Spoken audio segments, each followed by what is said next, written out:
নমস্কার বন্ধুগণ। তো এই মুহূর্তে দাঁড়িয়ে আমরা যেটা জিওপলিটিক্যালি যেই জিনিসটা দেখতে পাচ্ছি সেটার মধ্যে আমি আপনাদেরকে ইজিলি এক্সপ্লেন করব যে ইরানের দিক থেকে আর ওয়ার্ল্ড ওয়াইড দিক থেকে কোন দেশগুলো সবচেয়ে এখন ভালো পজিশনে আছে, সত্যিকার ধরতে গেলে ভালো পজিশনে। প্রথমত দেখুন, চায়না সব থেকে বেশি অ্যাডভান্টেজে আছে। দেখুন, চায়না উপরে ইউএসএ কখনো অ্যাটাকও করতে পারবে না, সম্ভব না। আর ইউএসএ চায়নাকে ছাড়া চলতে পারবে না, কারণ চায়না হচ্ছে গিয়ে সব জিনিসের সাপ্লাই সবচেয়ে বেশি এক্সপোর্ট ইউএসকে কিন্তু চায়নাই করছে, ঠিক আছে। চায়নাকে ইউএসএ কিছুই করতে পারবে না। প্রথম, চায়নার কাছে সাপ্লাই, তেলের যে সাপ্লাইটা আছে ইরান থেকে ঠিক আসবে, কোনো প্রবলেম হবে না। এটা গেল প্রথম শ্রেণী, চায়না গেল প্রথম শ্রেণীতে। সেকেন্ড শ্রেণীতে হচ্ছে গিয়ে ভারতবর্ষ হচ্ছে গিয়ে ইরানের মধ্যে অনেক টাকার ইনভেস্টমেন্ট করেছে, প্রথম কথা।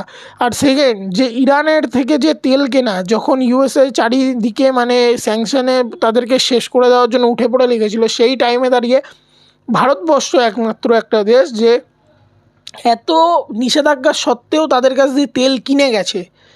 তো সেই জন্য ভারতবর্ষের একটা অ্যাডভান্টেজ আছে, একটা সফট কর্নার ভারতবর্ষের জন্য আছে।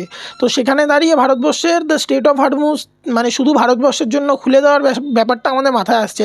আর তিন নম্বর শ্রেণীতে যদি আমরা দেখি, যে তিন নম্বর শ্রেণীতে আমরা দেখতে পাবো আমেরিকা, ইসরায়েল আর হচ্ছে গিয়ে ইউরোপের যে কান্ট্রিগুলো আছে তাদেরকে, ঠিক আছে। আর 4 নম্বর শ্রেণীতে আমরা কাদের দেখতে পাবো? 4 নম্বর শ্রেণীতে ছোট ছোট দেশ, যেরকম থাইল্যান্ড, কম্বোডিয়া, এসব ছোট ছোট দেশ। এই দেশগুলোর কোনো ভ্যালিউ নেই। যদি ভ্যালিউ নেই বলতে আমি আপনাদেরকে এক্সপ্লেন করছি, যদি যুদ্ধ বাদে এদের কোনো এদেরকে নিয়ে কেউ কিছু ভাববে না। দেখুন না, আজকে যে ব্যাংকক বলে যে শিপটা যে আসছিল, সেই শিপটার মধ্যে অ্যাটাক করার কোনো ছিল না। তাদের এই যুদ্ধের সাথে তাদের কোনো যোগাযোগ নেই, কোনো কিচ্ছু তাদের যোগদান নেই এই যুদ্ধের মধ্যে, কিন্তু তাদের ক্ষতিটা হলো। যেটা আমাদের গুজরাটে আসার কথা ছিল, সেই শিপটাকে তো, সেই যে কার্গো শিপটা আছে সেটাকে তো মারা হলো, সেটাকে ধ্বংস করা হলো, ঠিক আছে।